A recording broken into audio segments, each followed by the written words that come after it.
Hello and welcome to Views on News. I am Jawad Tehami. In today's program, we are going to talk about the situation of Muslims in India that happens to be the largest minority in Hindu majority India. And ever since the BJP took power in 2014, the persecution, the kind of discrimination Muslims particularly had been facing has been rampant and has even become brutal. Now, just before the weekend, we saw that Hindus celebrated one of their religious festivals, and many of the groups marched past the Muslim areas and they chanted provocative slogans and brandished weapons and also set vehicles on fire, attacked the shops, and also set a mosque on fire, as a result of which 2 people have been reportedly killed and many have been injured, while scores have been arrested by police over there.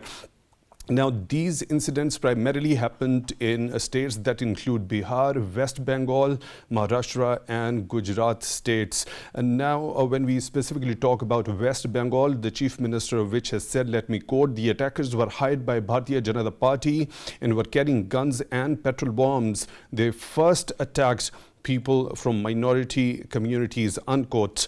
Now, there are certain Bharatiya Janata Party leaders who have accused police of being the silent spectator of all these incidents of agitation and the widespread clashes between Muslims and Hindus. As I have already mentioned, since Bharatiya Janata Party took power back in 2014, this particular discrimination towards minorities, especially Muslims, has been brutal. Now, multiple organizations, international organizations, have highlighted this issue of violation of human rights and especially the persecution towards minorities, especially the Muslims in India. But these calls have fallen on the deaf ears of Indian authorities. We'll be talking about the kind of discrimination which is being meted out to Muslims, in particular in India. And to talk more about this, we are honored to have been joined in the studio by Mr. Amir Hussain. He's senior journalist. Mr. Amir, thank you very much for joining in at PTV World at Views on News. We really appreciate your precious time. And on Skype at the same time from South Africa, we are being joined by Mr. Najm Saqib, his former ambassador. Mr. Saqib, thank you very much for your time, also for being with us on Views on News tonight. We really appreciate that. Mr. Amir, if you allow me, let me begin the discussion with Mr. Najm Saqib. Now, Mr. Najm Saqib, these incidents, especially when we talk about Hindus celebrating one of their religious festivals, this is not new. It has become a norm in India that is led by Bharatiya Janata Party, the Prime Minister of which is Narendra Modi, who has already been dubbed as Butcher of Gujarat for his role in the Gujarat massacre of 2002. What does this whole scenario depict, especially on the occasions of Hindu festivities and the kind of incidents happening towards Muslims? Thank you very much, Jawad. As you have mentioned, the Hindu festive, it is Ram Navami.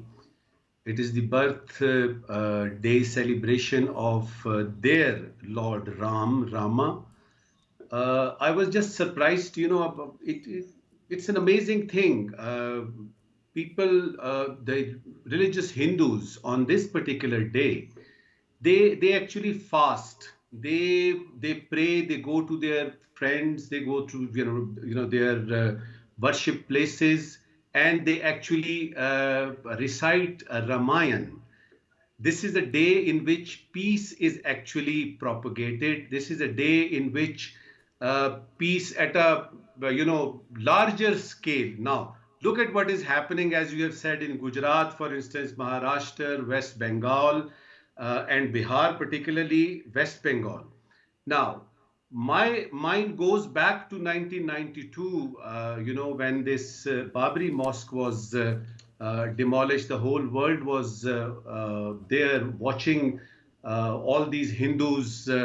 Now, one clarification is very important, that any such issue can arise in any country. Anything can happen, but the state's responses are very important.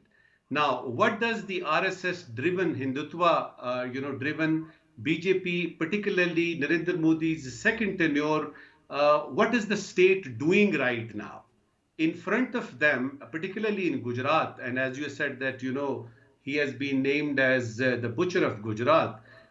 These things are happening over and over again.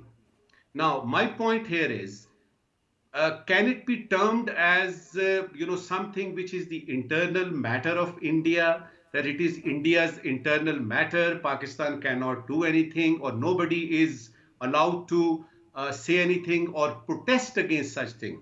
I would like to differ with this opinion on two accounts. Number one, it's a Muslim minority. We're talking about minorities, and according to the Minorities Act of 1992, India, there are six minorities, and Muslims, Christians, then Sikhs and Buddhists and Jains, and the Parsis, the Zoroastrians. Somehow, Sikhs and Muslims, and particularly Muslims, would be subjected to such kind of treatment through the state-sponsored terrorism. Please note this. This is not something which happens that, people are raged, people are enraged, and they are, picking up guns and, swords, etc., and they are killing each other. No.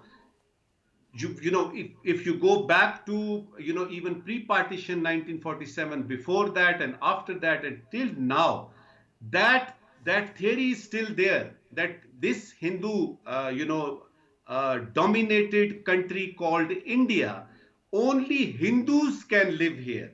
And this RSS, Hindutva driven BJP, particularly the second tenure of Narendra Modi, they just want Hindus to be in India and no one else. Now, how do they do it? They would like to have all kinds of discriminatory behavior, attitude, and treatment meted out to all these minorities so that they live on their own. May it be Maharashtra, may it be Gujarat, Bihar, or even the Indian held Kashmir. The idea is that this particular country, which they claim as the largest democracy of the world, and they want to be the permanent member of the United Nations Security Council, and they think that after China, the biggest power is going to be India. Now, look at what is happening there. So my question will be, if it is not a matter, an internal matter, what is OIC doing? What is the Muslim, this Organization of Islamic Cooperation is doing? What is United Nations doing, which has this human rights declaration? We are not talking about, India's, because we have certain problems with India, Pakistan, and India are enemies. This is a matter concerning human rights, Jawad. And the whole international community has to take cognizance of this, because this cannot go on like this unchecked and unscatthed. Right. Your point is well taken, Mr. Saqib. I'll come to you. You have highlighted very important and pertinent points over here, especially the responsibility of the international community as well as the United Nations, as the Universal Declaration of Human Rights and international covenants that actually relate to upholding human rights. Now, we'll be talking about this also later in the show. Mr. Amir, now, as Mr. Saqib has highlighted one very important thing, this particular festival that actually is meant to propagate peace generally in the society. And if such type of acts are happening and such incidents are happening on the part of Hindus, the extremist Hindus, is there any sort of a justification of carrying out such type of activities, especially on this particular day when peace is to be propagated? Well, I think there is no justification whatsoever, because as they claim to be the largest democracy in the world and one of the secular nations on earth, but the way Indian politics is being conducted for last couple of decades is completely tragic. It's the irony of the situation that a multi-ethnic country, a multi-religious country is now being dominated by a simple Hindu chauvinist regime. I think this particular Hinduization of the Indian politics has created a lot of problems, not for Muslims only, but for all those secular forces who want to see India a pluralistic and diverse country, respecting the opinions and views of all the people living in India. So the citizenship, the concept of citizenship has been evaded, has gone away. Now it is becoming a Hindu chauvinist polity, which is dominated by a fascist regime. And the BJP is a epitome of this fascism, which is now, as we have seen that from 2002 when Gujarat massacre took place, after that we have seen a series of incidents that have reshaped the Indian political landscape. So now in a situation when we talk about the peace should be a process of the process of creating an environment where we can coexist with other communities. So that peace has gone, and I think India is now increasingly becoming a state which will always rely on a majoritarian dictatorship to rule the country. So I think the Hinduism, if you look at the Hinduism, it has never been a uniform religion. Now the Modi and his regime is trying to unify, trying to homogenize the Hindu culture into a political identity, and now this is a Brahminic ideology, because within Hindu, if you look at Delhi, the lower caste, they are also excluded from the mainstream Indian politics. So it is a big challenge for Indian society. It is completely disintegrating. Its social and the political fabric is fraying day by day. Right, so Mr. Amir. So how much do you think hate speech has added insult to injury in this whole gamut? It has added definitely salt to injury, because the fascist political narrative, which is based on xenophobia, which is based on hatred of other communities, which is actually being propagated from Indian mainstream media. If you look at media even, so the Indian corporate finance media is also trying to propagate hatred through their mainstream political channel. So the discourse and the narrative that is being created through media, through social platforms, through political parties' speeches, everything is converging into a very dangerous political discourse, which will not serve India as a democracy. Right, Mr. Saqib, when we specifically talk about hate speech, there are many instances when the top leaders of Bharatiya Janata Party led certain groups. For instance, now the incumbent Information Minister of India led a rally, and he said that Desh ke gaddaron ko goli maro. So if translated, shoot the traitors of the country. So specifically pointing fingers towards Muslims. So if an incumbent information minister himself is involved in chanting such type of provocative slogans, so what does that show about the very mindset of the leadership that is ruling India right now? As I said, Jawad, that shows that the present government in New Delhi in India, they just want the Hindus of India to be there. Their rights should be protected. And as far as Islam is concerned, you and I know that about under 15% of the total population of India, these are Muslims. We are talking about according to 2015 census, we are talking about more than 175 million citizens of India who happen to be Muslims. Now, this minority, what are they going to do with this?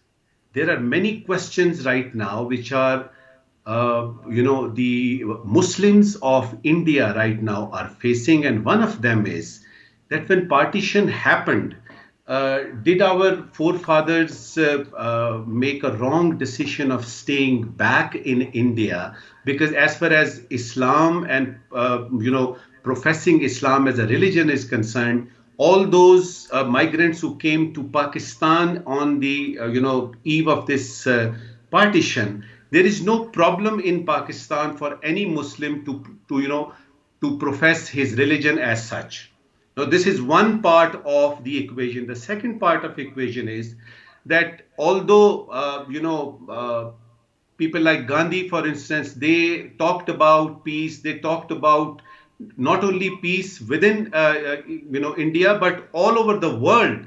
The concept of Hinsa, the concept of brotherhood, the concept of peace as a religion. Now, we know that this person, Gandhi was also assassinated by those fascist Hindus, which happen to be right now, at the helm of affairs. So, what can you expect from them? Now, this minister that you are referring to, naturally, it is their policy. Now, they cannot say it unequivocally, they cannot come up, as a policy. They cannot state it that we want only the Hindus of India in India, and all Muslims, all Zoroastrians, all Sikhs and Christians, they should leave. They cannot do it because they are, they know that they are, they have to win the next elections also, and there are some seats which are, for Christians and for, Sikhs and all that, particularly Muslims. Now, what do we do now? As you said, the international community, and as we agree, this is the moment that a special meeting of the OIC to begin with should be convened to talk about what is happening on a day which calls for international peace, in which Muslims are being targeted once again on the pretext of celebrating something. What are you celebrating? Nowhere in Ramayana, nowhere in any holy book of India or Hindus, it is written that you should go and burn down the places of worship, for instance, mosques. So this is not related to any religious, angle. We must be very clear on this. This is political and this is intentional. And this is one of the key, issues, key matters, key points of RSS-driven Hindutva, BJP, Narendra Modi policy, which is going on for the last, since 2014, as you said. My fear is that such clashes, they can go beyond the control of any state, let's say Maharashtra or Gujarat or West Bengal. What happens then? Muslims will be killed, shahadatein hongi. Now these shahadats are going to add into, further misery of Muslims as such, and people who are Muslims all over the world. Naturally, you and I, we are Muslims.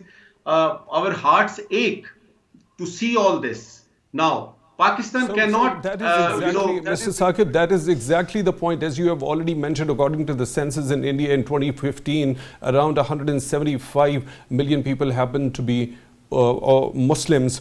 Now, there are certain international organizations, when we specifically talk about the early warning projects, it ranked India among the countries that are at the highest risk for mass killing in 2022 and 23.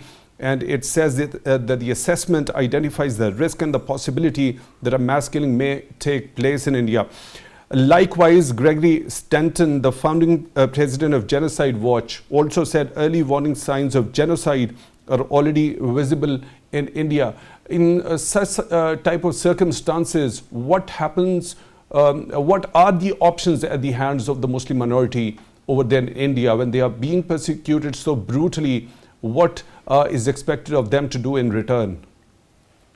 Look, Jawad, there are three basically, bigger issues facing any minority anywhere in the world. Right now we are talking about Muslims in India. The first problem is the problem of identity. The second problem is the problem of security. The third problem is the problem of equity. Now, if you see Muslims in India, which are about 200, we can safely say 175 million they were according to 2015 census, but there might be 200, million Muslims in India. They have a problem of identity. They cannot stay as Muslims in India. They cannot go to, their mosques, for instance, or have any of their cultural or religious, festivals. For instance, everyone knows that this is the month of Ramadan. And in Ramadan, all Muslims all over the world, they fast. They fast and they, try to pray all 5 times a day, etc., etc. So the identity is in question. Number 2, security. Look, any movement from any Hindu corner can actually propagate, can actually instigate such an incident in which people are being killed. So there is insecurity, and this insecurity is deeply rooted in India as far as Muslims are concerned. The third thing is equity. Equity means that you are given, equal rights to your citizens. So, do we see any equity as far as Hindus vis-a-vis the Muslims are concerned? Absolutely not. And one thing I must share with you, I remember one of the interviews, they said that, okay, Ambassador, tell us in 1947, the partition took place, and what did the Muslims of Pakistan get as far as this partition is concerned? So I told them, Jawad, that if Pakistan was not made up, an independent country, being a Muslim, I happen to be, serving as ambassador to 11 countries of the world. I would have been, Right, Mr. Najm Saqib, I seek your pardon for the interruption. I'll have to take a very quick break over here, and after we return from the break, we'll resume the discussion from here. For that, stay tuned.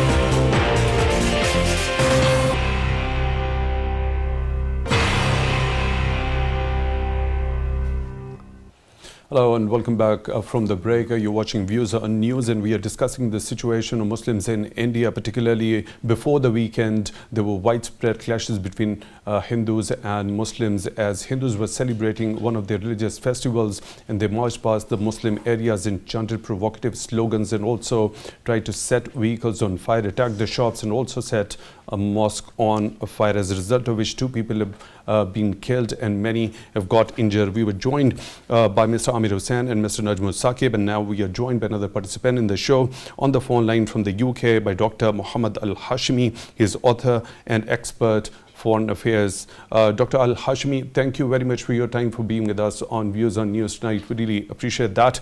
As we were having the discussion, Mr. Najm Saqib highlighted a very important thing, that this particular religious festival is meant to propagate peace generally in the society. Isn't it ironic that such type of discrimination and incident towards Muslims are happening on this same day?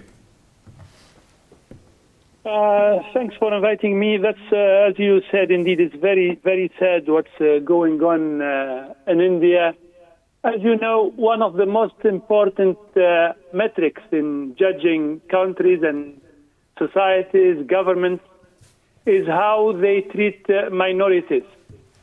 And by this measure, as we see now, India is failing miserably, and is unfortunately gradually getting closer to the horrible Burmese example that the world witnessed, condemned, and rejected those responsible for it.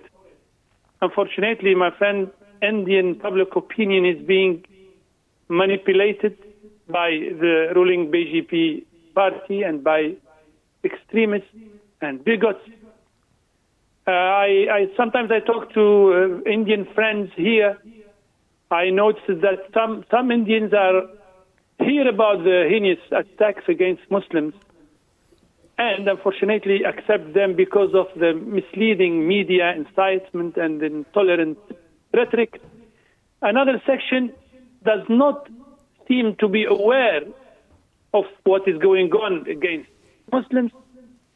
And we need the world to know. We need the OIC, the Organization of Islamic Cooperation, to do something. We need Amnesty International. We need the Human Rights Watch to remind the Indian government, remind the bigots who are behind these terrible mistreatment of Muslims, that what's going on is against Indian laws, against international law.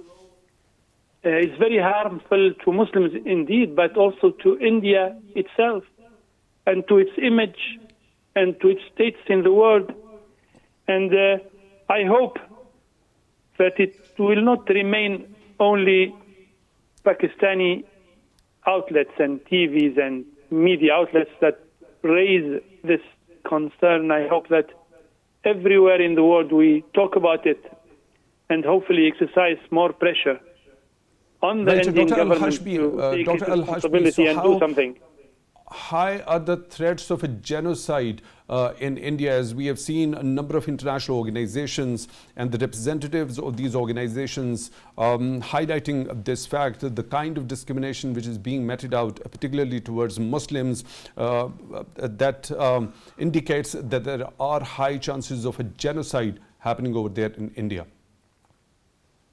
Yeah, because the rhetoric of those behind these movements, these anti-Muslim movements, is talking about making India, ridding India of its Muslim population.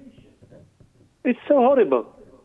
It's so horrible. That's what the world witnessed just before the Second World War, and you see, and you know, everybody knows what that line of thinking led the world to. It was a disaster. It was a world war.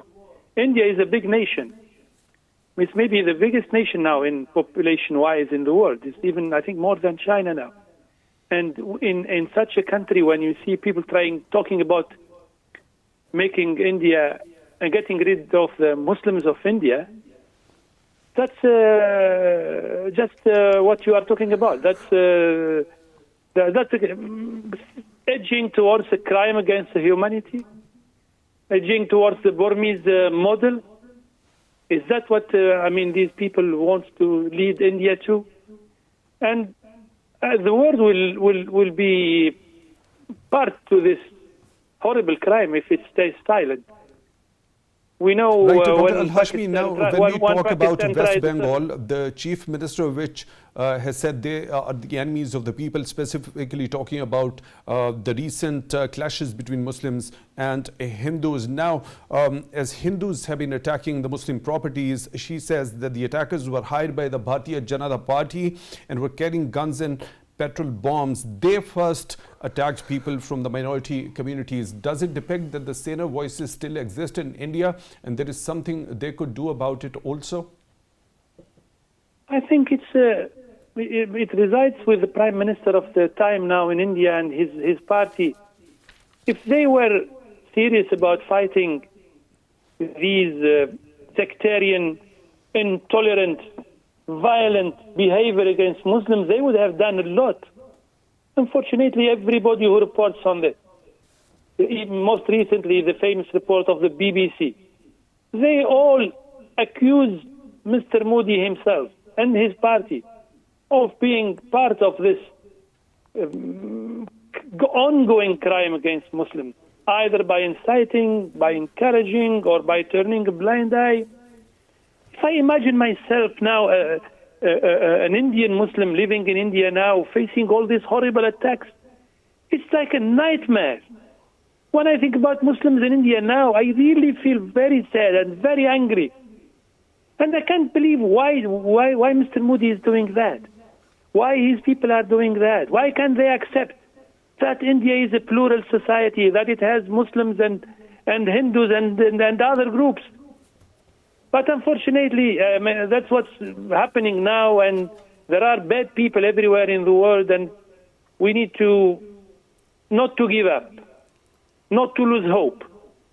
And we have to keep talking about these atrocities, highlighting what's going on there, and inviting the reputable international organization to talk about it, and they are doing some good work, like Amnesty, like Human Rights Watch, some reputable also international media outlets. We have to keep talking about it until hopefully, because as you know, in the Holy Quran, it's always after the time of difficulties, there will be the time of ease. إن بعد العسر فإن بعد العسر يسرا إن بعد العسر يسرا. Moody will pass. It's just a part of India history, a bleak part of India history, and hopefully, inshallah, with your voices and people like you, it will be just a memory that we learn lessons from. Dr. Mohammed Al-Hachimi, author and expert foreign affairs, joining us from the UK on the phone line. Thank you very much for being with us on Views on News tonight. We really appreciate that. Mr. Amir, as Dr. Al-Hachimi has said that more and more people around the world should know about what is being said by Bharatiya Janata Party. But we have seen in the recent past a number of international organizations, especially the Human Rights Watch, had the periodic review under the United Nations Human Rights Council, and during the review 130 member states made 339 recommendations highlighting some of the gravest human rights violations in the country. But these calls have always fallen the deaf ears of Indian authorities. Why? Yeah, the Indian political elite is now adamant. They don't listen to anyone. We have seen number of reports in international media. But the fact is that the international corporate giants are supporting Indian BJP. So we have to look at the economic sanction on India. We have to put for a sort of advocacy, diplomacy at the global level, so that India must be pressurized through economic sanctions so that it stop violating the human rights. So now there are three ways to do that. One is the legal petitions within India. Indian Supreme Court, the Muslims in India must file legal petitions. They should go in a collective manner and try to build some legal pressure. Do you think the judiciary in India happens to be impartial? But it will give another dimension to Indian crisis if the Indian judiciary doesn't work. So it is not only political class, but the judiciary, if it is also biased, so it will aid pressure to Indian, the treatment of minorities. The second is international forums, OIC and others, where the Muslims around the world must take this issue to the United Nations, to the OIC, to the international forums, International Court of Justice, which is another forum at the global level, but also trying to make sure that the big corporates who are investing in India, and they are not only investing in India, but they are also strengthening the BJP style of governance, which has to be stopped by somewhere. So I think the Middle Eastern Muslim countries who have this economic power to put some pressure on the Western powers as well. The Pakistan has a great opportunity, because Pakistan has always been trying to put forth this idea of the Muslim suffering in India. So we have to be more vocal. We have to use all our media channels. We have to use all forums at international levels to ensure that whatever is going in India, it becomes more pronounced in the international community, because this is the time to do something more.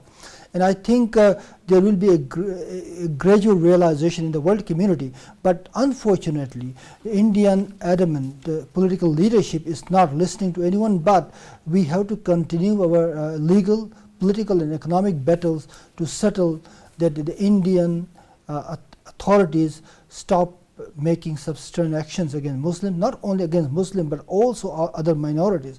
So the minorities must also unify, should also join hands inside India to counter this the onslaught of Indian Modi regime. Right, Mr. Najm Saqib, as Mr. Amir Hussain has suggested that there should be economic sanctions. This sort of a suggestion was also made by the US Commission on International Religious Freedom. Let me quote it, that the Indian government's policies negatively affect Muslims, Christians, Sikhs, Dalits, while the body clearly recommends that the American administration should impose sanctions on individuals and entities responsible for religious persecution, unquote.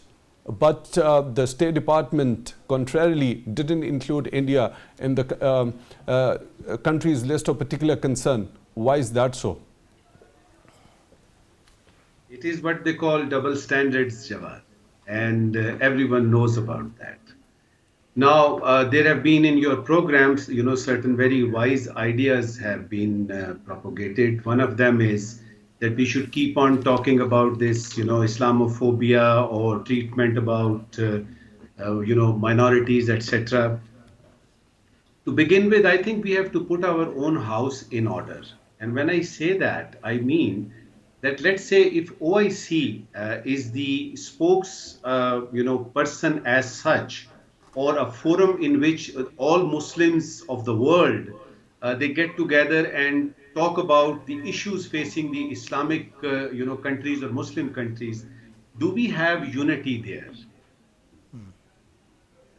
Can we sort of somehow find a way in which all Muslims can have one voice? This is one thing. Second thing is that instead of relying on international Amnesty International or Asia Watch or International Watch or United Nations, etc., it's very simple. You need to be economically sound. As long as your economies are going down, you are depending on IMF, you are depending on, let's say, the United States, European Union, etc.